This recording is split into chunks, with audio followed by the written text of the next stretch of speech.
먼 미국 땅에서 자식들을 잘 키워내고 열심히 사신 여러분들 정말 장하십니다.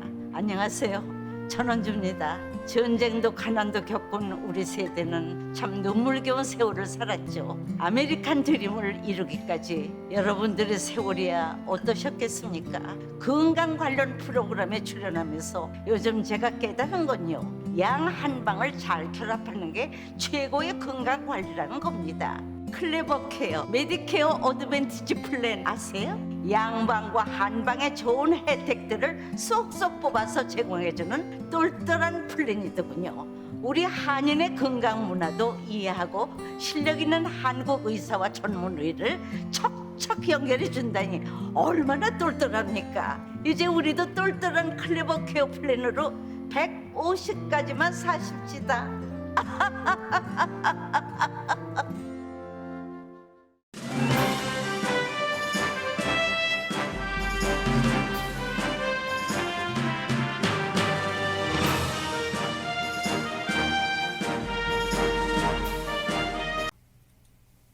강혜신의 오늘의 미국.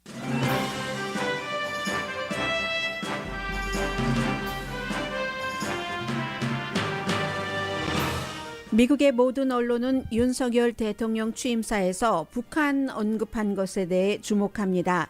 윤석열 대통령은 비핵화하면 대담한 경제 지원을 하겠다고 다짐했고, 미국 언론은 뒷부분 언급을 북한에 대해 강경한 입장을 다짐했다고 전합니다.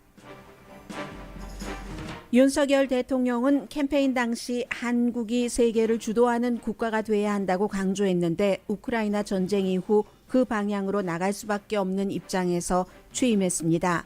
한국의 나토 가입 등도 이슈인데, 이 또한 중국이 경고까지 하면서 무척 싫어합니다. 미국에서는 오늘 웨스트버지니아와 네브라스카에서 트럼프 전 대통령이 지지한 후보가 출마하는 주목할 만한 예비선거가 치러집니다. 이자율 인상 이후 일반 주식보다 더 크게 내려가는 종목은 최근 한인들이 많이 투자하는 비트코인을 포함한 암호화폐입니다. 비트코인은 어제 하루에도 거의 110%가 내려가 6개월 전과 비교할 때 값이 반도 안 됩니다. 언론과 문화계에 주는 퓰리처상에서 최고 부문인 공공서비스상은 의사당 폭동 사건을 보도한 워싱턴 포스트가 받았습니다. 뉴욕타임즈는 중동에서 미국의 잘못된 공습으로 민간인이 피해를 입었다는 보도로 국제보도 등 4개 부분에서 상을 받았습니다. 필리핀 국민은 1980년대에 쫓아낸 독재자 마르코스의 아들 페르디난드 봉봉 마르코스 주니어를 필리핀 대통령으로 선출해서 미국에서도 큰 뉴스입니다. 그의 부통령 러닝메이트는 독재자인 현 두테르테 대통령의 딸입니다.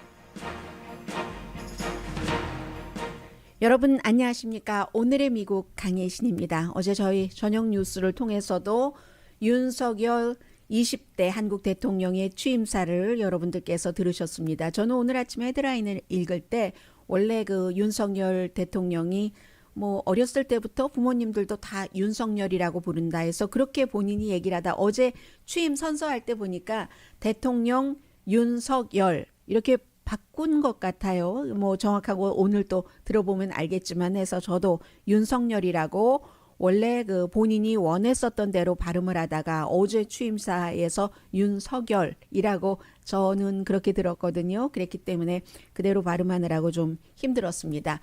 이 취임사를 보면서 바로 그 본인의 이름을 그렇게 얘기한 것, 그리고 세계적인 것을 굉장히 강조를 했었고, 자유라는 부분을 무척 많이 얘기를 하는데 한국 언론에서요. 그리고 또 보수에서 가장 중요하게 다루고 있는 것이 그 가치가 자유죠. 그런데 자유에 못지않게 인권도 상당히 많이 말했습니다.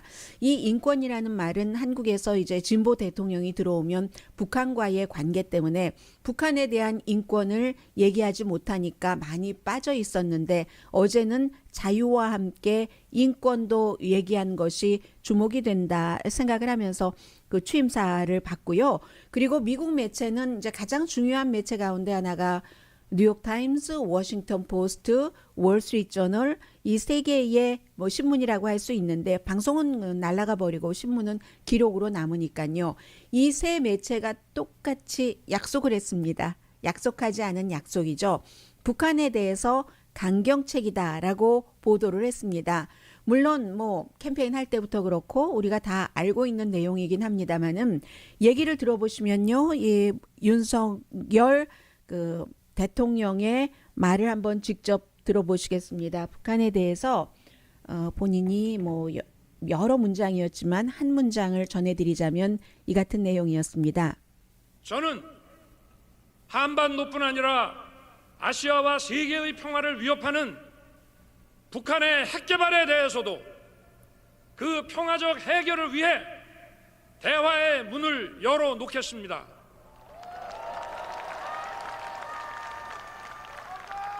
그리고 북한이 핵 개발을 중단하고 실질적인 비핵화로 전환한다면 국제사회와 협력하여 북한 경제와 북한 주민의 삶을 획기적으로 개선할 수 있는 담대한 계획을 준비하겠습니다. 네, 이제 미국 매체는 이 담대한 계획을 준비하겠습니다. 북한이 비핵화를 하면 한국과 세계와 같이 협조를 해서라고 얘기를 했는데 이 부분보다는 이제 비핵화 쪽에 훨씬 많이 앞에 얘기한 그런 부분에 대해 훨씬 많이 말했습니다.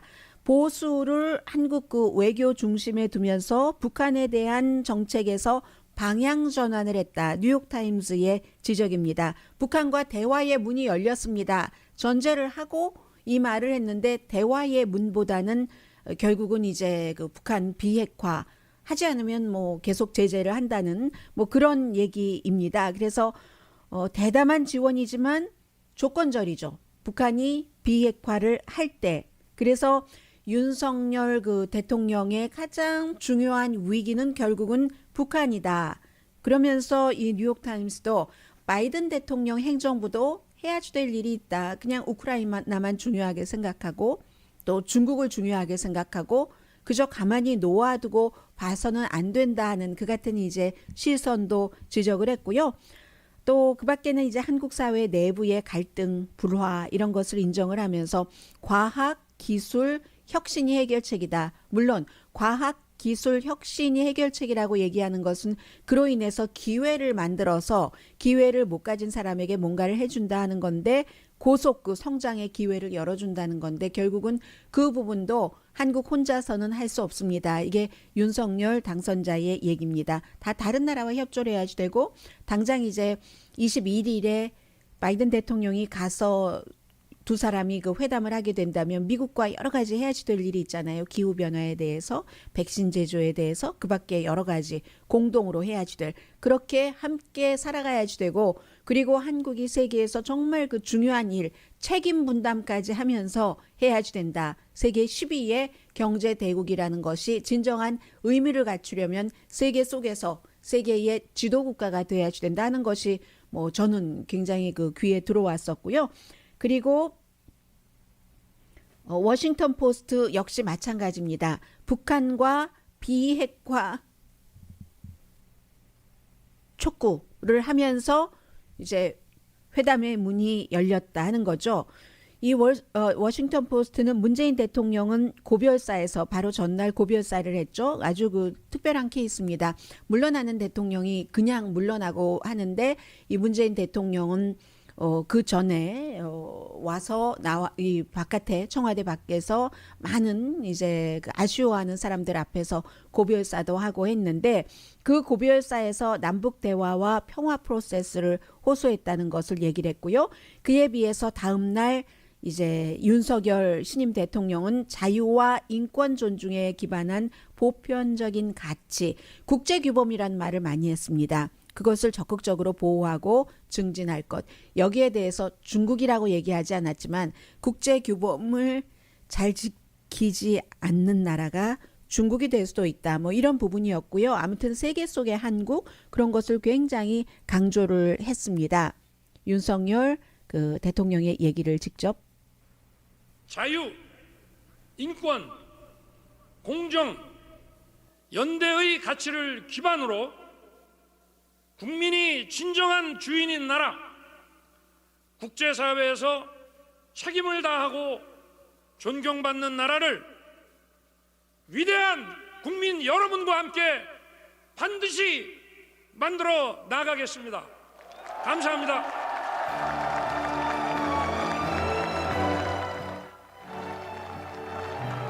네, 그리고 이제 제가 전해드리려고 했었던 부분을 빠뜨리고 편집을 했네요. 지금 말씀 들으신 게 그 자신뿐 아니라 다른 사람들을 위해서 자유와 인권을 확대하는데 이제 역할도 해야지 된다. 국제사회는 우리가 그렇게 하기를 기대합니다. 우리는 그 기대에 맞게 해야지 된다. 뭐 이런 얘기도 했고요. 이게 이제 워싱턴 포스트의 지적이었고요.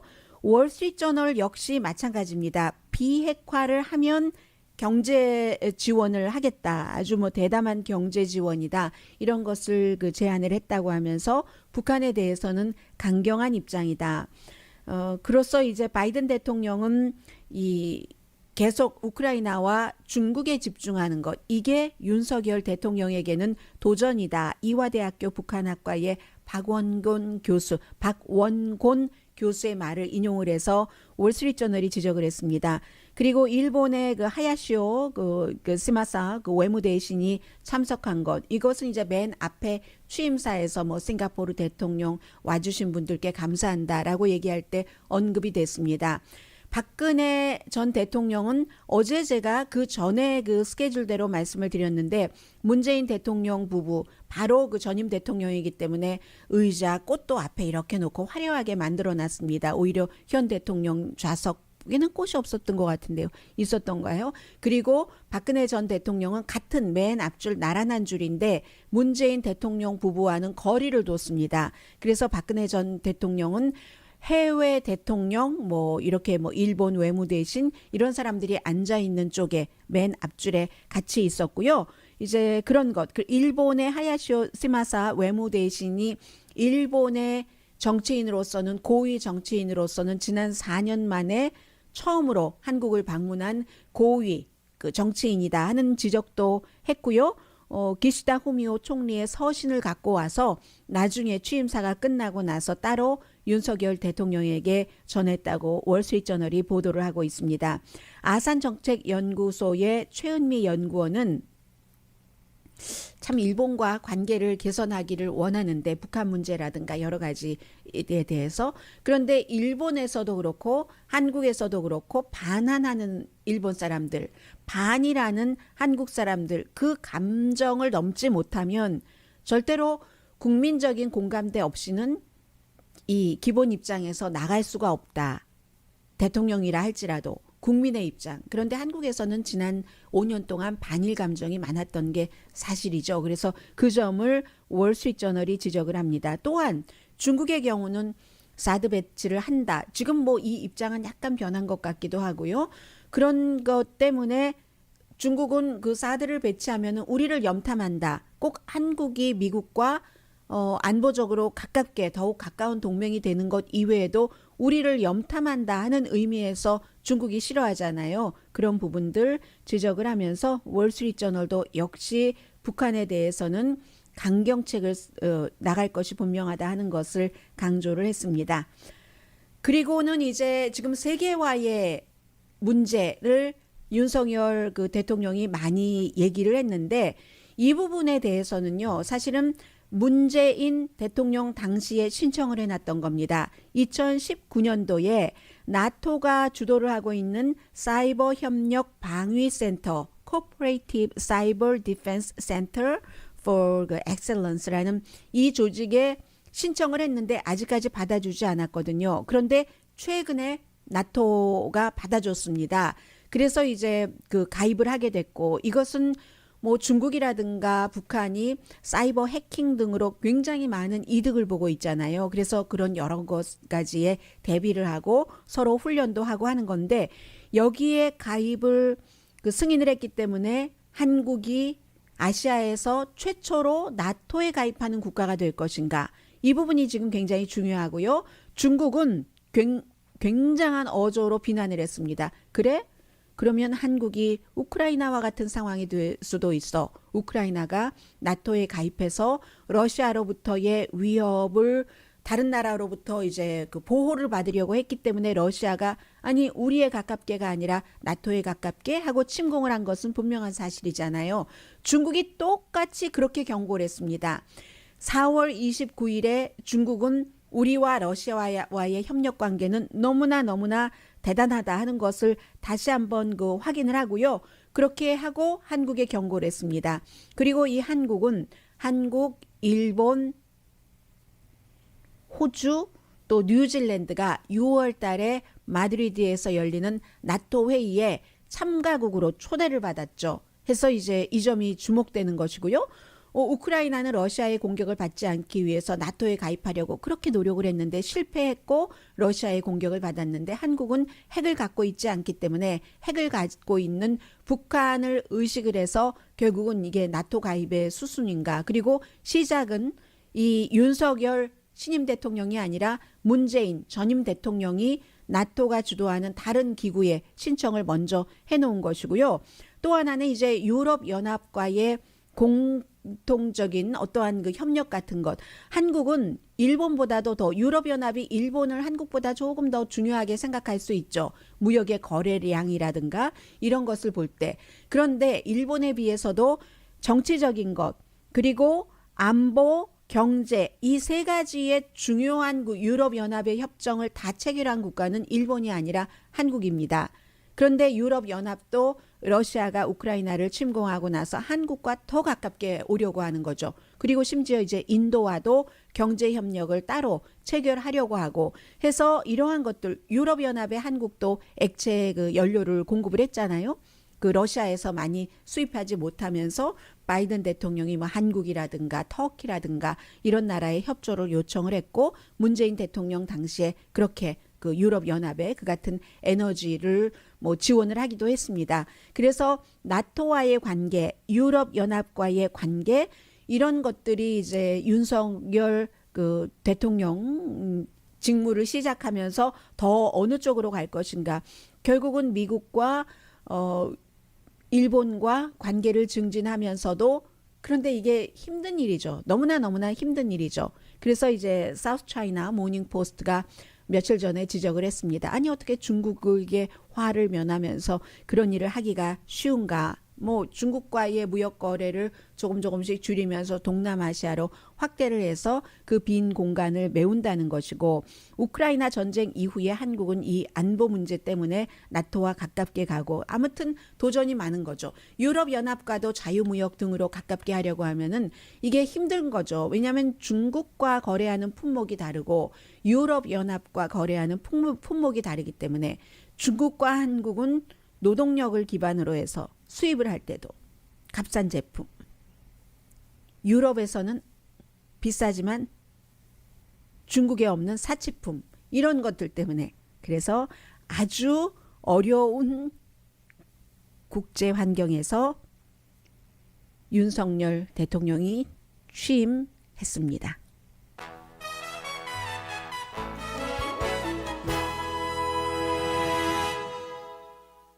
잠시 뒤에 이제 미국 뉴스 아주 오늘 중요한 일들이 많아서요. 바이든 대통령 제가 윤석열 대통령 취임사를 전해드리느라고 말씀 못 드렸는데 지금 연설하고 있습니다. 인플레이션을 어떻게 잡을 것인가 하는 것에 대해서요. 잠시 뒤에 뵙겠습니다.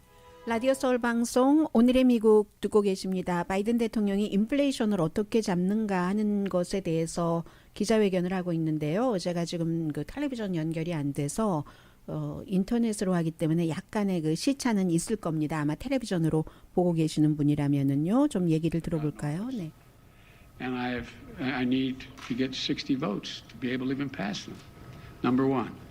Number two, I think that you know they're not focused. All they're focused on, understandably, is the problem they're facing.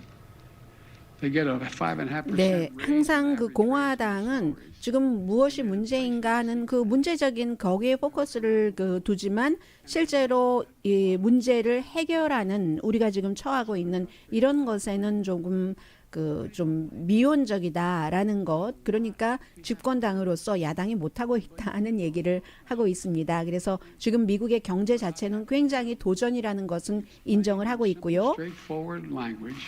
What's going on? Like, reason why 30% of the inflation last year is because automobiles cost more. Why'd they cost more? They couldn't get the computer chips to make them. People were making a lot more money. They wanted to buy the automobiles. They couldn't buy them because the cost went up so high. 네, 인플레이션의 그 많은 부분이 예를 들어서 그 지금 공급망으로 제대로 오고 있지 않은 그 칩 같은 것, 그런 것 때문이라고 얘기를 하죠. 그래서 돈이 임금이 올라도 자동차를 살 때 그 자동차 칩이 모자라고 하니까 자동차도 부족하고 해서 굉장히 많이 올라가는 이런 부분에서 인플레이션이 많이 그 차지를 하고 있다라고도 얘기를 했습니다. Detail at the kitchen table, at the dinner table. And that's understandable no matter what their background. But right now, it's confusing. There's a war in Ukraine. And they're scratching their heads like, what the heck is Russia doing? Should we be helping? They think we should be helping the innocent Ukrainians. But what impact does that have? Do you think the average person, whether they have a PhD or they have any other job, sits and thinks, wow, there's thousands of tons of grain in elevators in Ukraine. They can't get out of 네, Ukraine. 결국은 이제 우크라이나에 대해서 이제 미국이 돕는 거 이런 것들도 마찬가지로 알고 계시는 것처럼 뭐 우크라이나에서 그 곡물을 이제 다시 그 수입할 수 있게 된다던가 평화적으로 해서 뭐 이런 것을 강조를 하고 있는데 이 점은 오늘 젤렌스키 대통령도 우크라이나가 오데사가 공격을 받았습니다. 오데사는 동쪽의 돈바스 지역과는 영 반대쪽에 있는 서남 쪽입니다. 크림반도보다도 더 서쪽에 있는데 그 흑해의 항구죠. 여기서 이제 곡물 같은 것들이 밖으로 나갈 수 없으니까 이걸 좀 어떻게 해달라라고 얘기를 하고 있는 것이고 미국이 지금 처하고 있는 이 인플레이션 같은 것은 세계적인 전쟁 또 공급망 이런 것으로 인해서도 생기는 것이다. 그러니까 뭐 대통령 자신이 잘못해서 꼭 인플레이션이 발생하는 것은 아니라는 뜻이 숨어 있기도 하죠. drive less, to take public transport. Well, if you ever raised a family like mine, you don't have to tell them. 네, 이제 그런 부분으로 지금은 이제 대통령이 할 말하고 기자들의 질문을 받고 있는데 기자들의 질문을 받고 대통령이 답변을 한다고 이 인플레이션이 해결되는 게 아닙니다.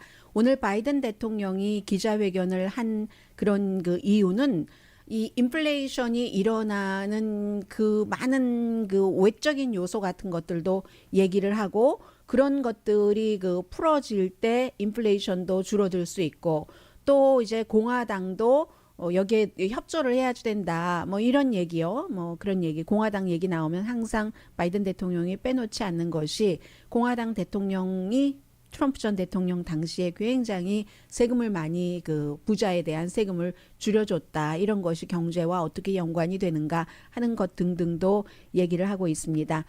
네, 그리고 이제 자신의 그러니까 행정부의 현 행정부의 바이든 행정부의 경제 정책은 이 인플레이션이나 경제에 도움이 되지 해가 되는 게 아니다. 확신한다 나의 정책을 이런 그 국민들을 좀 안심시키기 위한 그런 얘기를 하기 위해서 바이든 대통령이 오늘 아침에 이제 기자회견을 자청했고요. 기자회견이라기보단 국민에게 주는 메시지라고 할까요?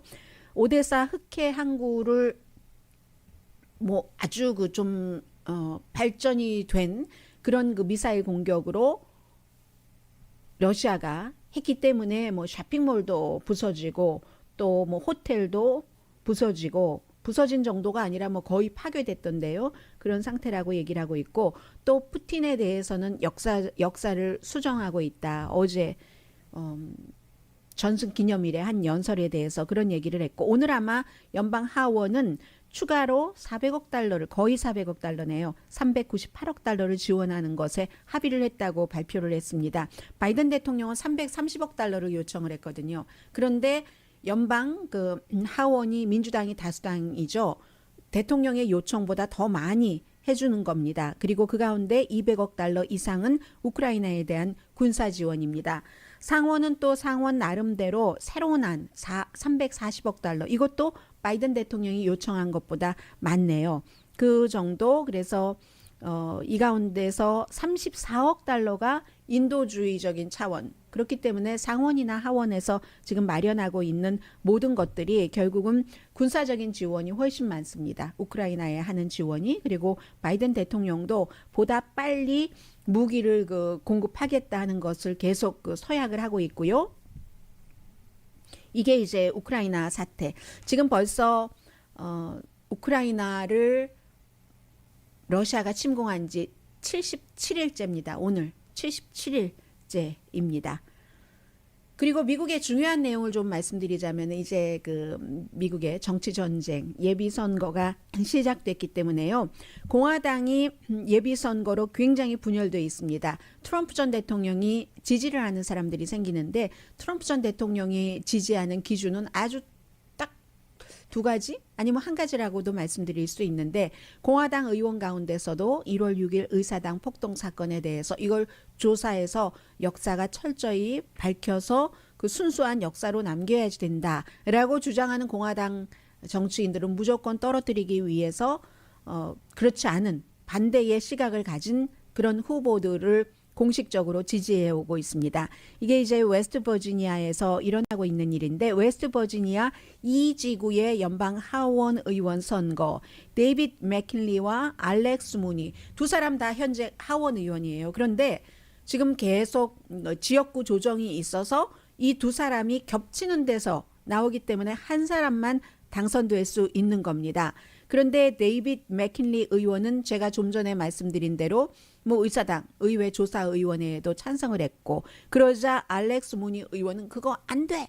저 사람은 절에서 떨어져야지 돼. 라고 지지하니까 트럼프 전 대통령이 지지할 사람은 당연히 무니 의원이죠.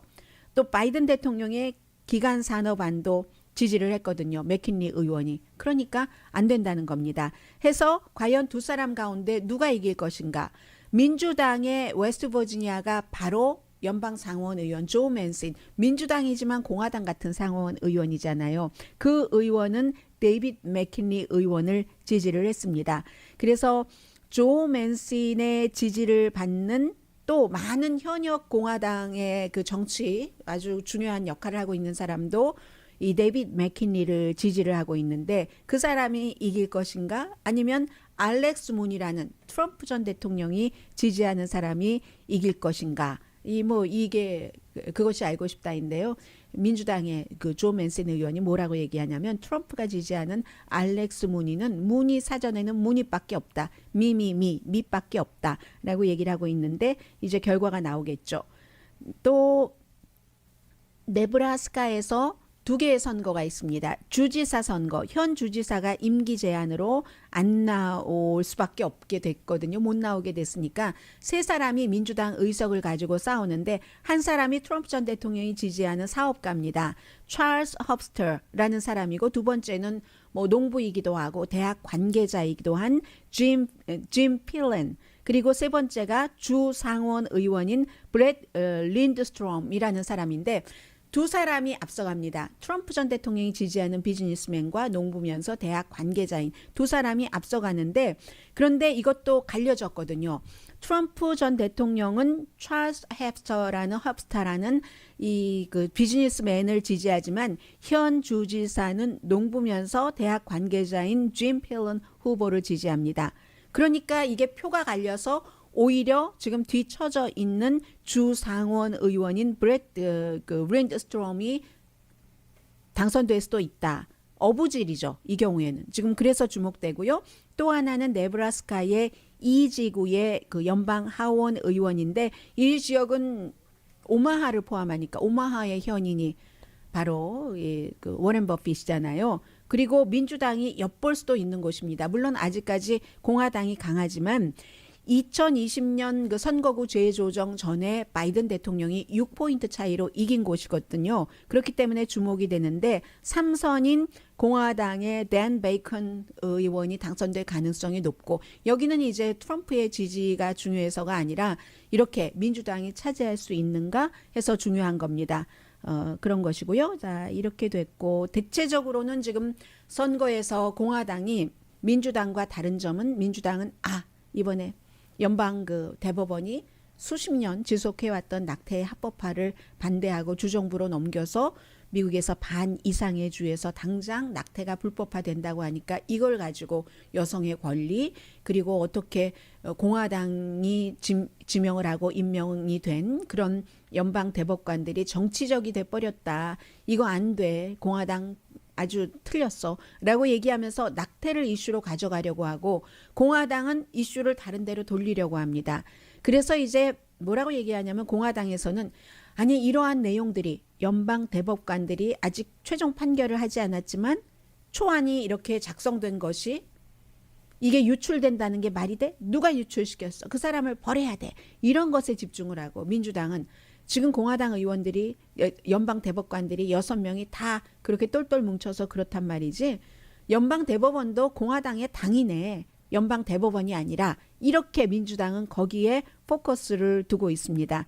그래서 사무엘 얼리토라는 초안을 쓴 사람 73년도 그때도 잘못됐고 이 낙태 권한에 다시 그 판결을 한 90년대 초에도 잘못됐고 초안을 쓴 이 사람이 집 앞에 지금 시위대가 너무 많습니다. 그러니까 어제 그 상원에서 오늘이네요. 상원에서 연방 대법관 가족을 보호하는 경찰이 보호할 수 있는 이 같은 안을 만장일치로 오늘 통과시켰습니다. 그래서 연방 대법원에 마샬이 필요하다고 판단하면 9명의 대법관과 대법관 가족들 그리고 다른 연방 대법원에서 일하는 공무원의 직계 가족들을 경찰이 보호할 수 있도록 했는데 텍사스주의 공화당인 존 코닌 상원 의원이 발의를 했습니다. 하원으로 이제 넘어가는데 사무엘 얼리토 그 연방 대법관 집 앞에 보니까 완전히 뭐 벽돌로 펜스를 친 건 아니지만 펜스가 아주 높게 쳐 있었고요.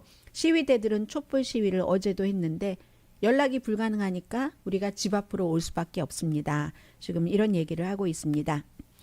또 하나는 연방 그 하원에서 트럼프 전 대통령이나 마이크 펜스 부통령을 1월 6일 의사당 폭동 사건과 관련해서 조사 대상으로 삼을 수가 있다. 그래서 이 내용은 어떤 사람은 괜히 뭐 불러봤자 트럼프 전 대통령 괜히 뭐 별 얘기도 나오지 않고 절차만 아주 이상하게 엉키게 할 가능성이 높다고 하고 또 다른 의원들은 그 필요 없이 전 그 대통령과 전 부통령 필요 없이 우리는 충분한 증거가 있다. 트럼프 전 대통령이 영향을 미쳤고 또 심지어 개입까지 했다는 뭐 트럼프 전 대통령의 측근들이 뭐 주변에서 회의도 하고 백악관에서 미팅도 있고 했으니까는요. 그렇게 얘기하는 사람이 있고 아니면 더 단단하게 하기 위해서 이 두 사람도 불러야지 된다 하는 사람들이 있답니다. 이건 이제 민주당이 주도를 하니까 조사를 민주당 사이에서의 의견 차이이고요. 1,000명 정도를 지금 인터뷰를 했으니까 트럼프 전 대통령을 빼고는 가족들은 큰아들, 사위, 뭐 딸 다 조사를 받았죠. 하원에서 오늘 상원은 아니고요. 하원에서 스태프들이 노조 결성이 가능하게 되는 그런 투표를 합니다. 저임금을 받고 장시간 일을 한다 해서 하원의 스태프이 9,000명이라네요. 하원 의원 435명인데 그럼 몇 배가 됩니까?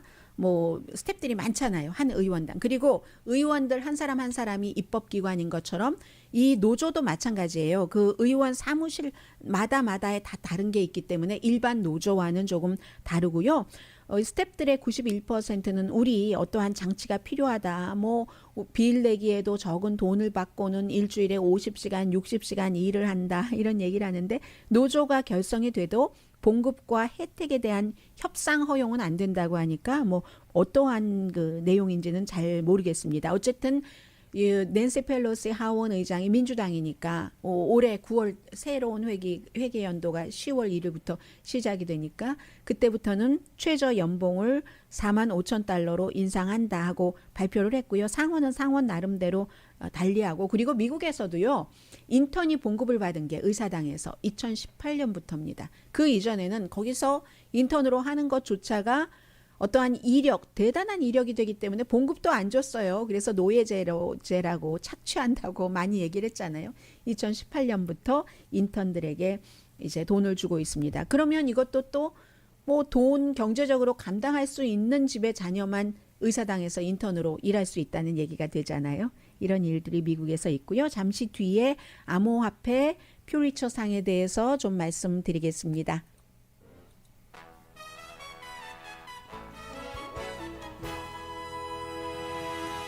라디오 서울 방송 오늘의 미국 듣고 계십니다. 암호화폐는요, 이렇게 생각하시면 됩니다. 암호화폐는 예전에 몇 년 전까지만 하더라도 개인들이 많이 그 컨트롤을 했는데, 이제는 뭐 골드만삭스라든가 이렇게 기업, 헤지 펀드가 들어가면서 그 사람들이 컨트롤하면은 기술주처럼 위험한 주식으로 봅니다.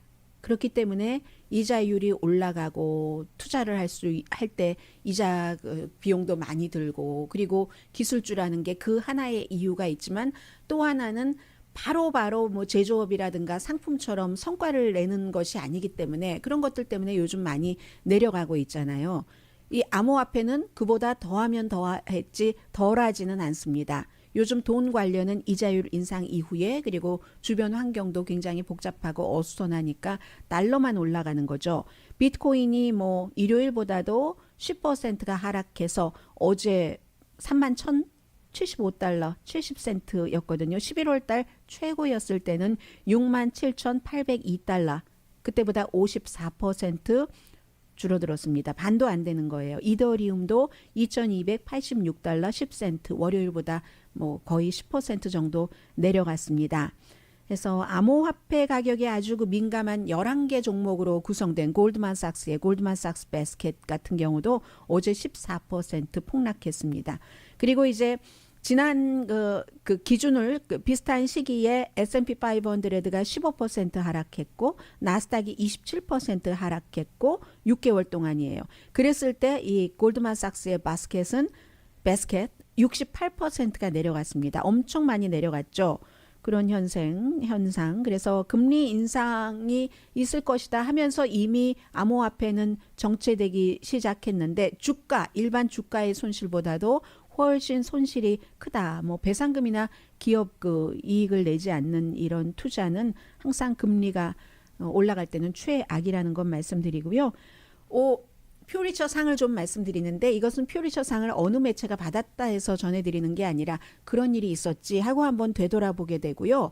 우리가 요즘은 가짜 뉴스가 하도 많으니까, 그러니까 필리핀에서도 마르코스의 아들이, 뭐 아버지가 잘못한 걸 아들이 다 뒤집어 써야 되는 건 아니지만 우리 아버지 잘못하지 않았다라고 얘기를 하니까, 그런데 그 가짜로 막 해서 당선이 됐잖아요. 그와 마찬가지로 가짜가 판을 치는 시대에 어떻게 이 매체가 신뢰를 받는가 하는 것을 말씀드리기 위해서도 전해드리는데요. 가장 퓨리처 상에서 중요한 것이 그 퍼블릭 서비스, 공공 서비스 최고의 왕이죠. The Attack이라는 제목으로 워싱턴 포스트가 1월 6일 폭동 사건 하는데, 처음에 딱 before, during, after 하면서 사건이 일어나기 전에 의사당의 고요한 모습, 그 중간에, 그 당시에, 그리고 그 after, 이런 것을 쭉 취재를 한 게 받았습니다. 그리고 뉴욕타임스는 4가지를 받았어요. 하나는 뉴욕타임스의 기자가 쓴 non-fiction 소설인데, 이것도 invisible 보이든가요? 뭐 이렇게 제목이 돼서 사회와 연관되는 건데, 국제적으로는 이러니까 미국인 거죠. 미국의 공습이 실패를 해서, 그래서 아주 민간인 피해를 많이 낸 것을 폭로를 했는데 국방부가 발표한 것과 다르다. 이게 미국 언론입니다. 뉴욕타임스입니다. 중동에서, 시리아에서, 아프가니스탄에서, 이라크에서 드론 같은 것도 잘못 공습하는 경우 있잖아요. 그게 뉴욕타임스고, 그리고 뉴욕타임스가 내셔널, 거기서도 상을 받았는데, 아주 그 경찰들과 소수인종과의 그 관계, 그렇게 하고 경찰은 피해를 입지 않았다 하는 그런 내용이요. 또 하나가 뭐든가요? 또 하나가 비평 분야에서 이제 아프리칸 아메리칸에 대해서 잘 알 수 있는 것. 그리고는 이제 뉴욕타임스가 non-fiction 그 소설 부분에서도 그 전에 다른 것을 먼저 말씀드리면, 사설 부분은 휴스턴 크로니클이 유권자의 억압 이런 것을 그 폭로를 하는 것. 텍사스에서도 그 투표권 같은 것 많이 있었으니까는요. 그 밖에도 너무너무 많죠. 뭐 사진이라든가 해설 이런 분야도 올해는 상을 많이 받은 게, 사진하면은 의사당 폭동 사건에서 떠오르는 장면들이 계실 겁니다. 그리고 로스앤젤레스 타임즈의 마커스 얌은 역시 속보 사진에서 의사당 그 공격 이미지로 상을 받았고요. 그런 내용들. 우크라이나 기자는 특별상을 받았습니다. 그 위험한 데서도 보도를 하고 했었기 때문에 또 그 시사주간지가 아니라 뉴욕 타임즈의 그 앤드레아 엘리엇이 Invisible Boy라는 아주 도시에서 빈곤한 그런 생활을 하는 곳에서의 그 생존 뭐 희망이 있는가 하는 이런 부분이고요. 뭐 그밖에 드라마, 음악 이런 많은 부분에서 퓨리처상 올해도 이제 시상식이 있었습니다. 잠시 뒤에 필리핀 얘기 조금 전해드리죠.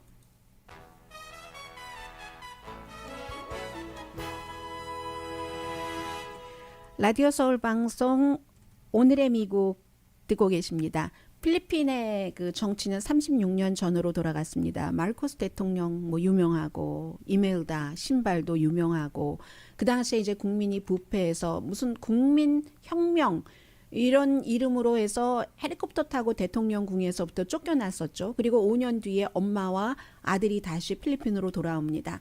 그 아들이 차근차근 로컬 정치에서부터 상원 의원부터 이렇게 해나가고 지난번에 부통령 선거에서는 떨어졌지만 다시 64세가 돼서 36년 뒤에 아버지의 그 자리, 대통령 자리를 이어받았습니다. 필리핀이 단임제잖아요. 6년.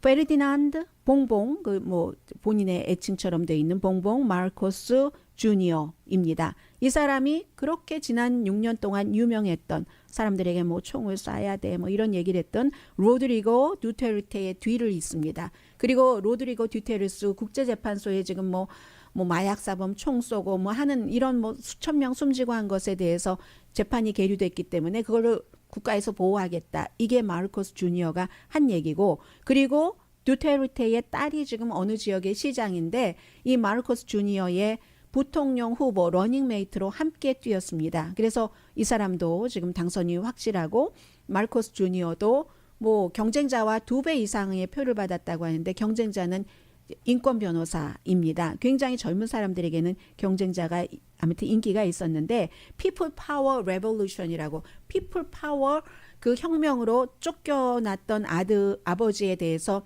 이 마르코스 주니어는 한 번도 아버지의 레가시에 대해서 사과하지 않았습니다.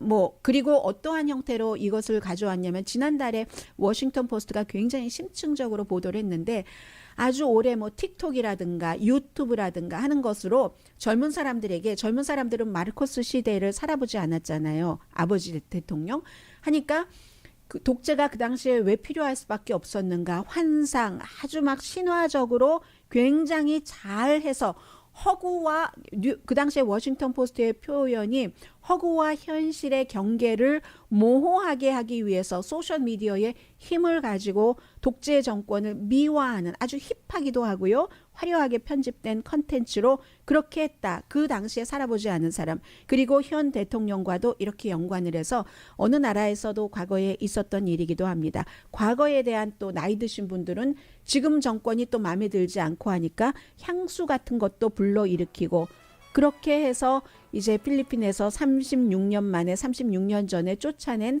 그 아버지의 아들을 지금 대통령으로 만든다는 겁니다. 그 마르코스 뒤에 이제 그 아퀴노 코라손이 있었고 했잖아요. 그런데 다시 이번 현 대통령으로 갔고 동남아시아에서 필리핀이 가장 오래된 민주주의인데요. 36년 전으로 돌아가는 것 같습니다. 강혜신이었습니다.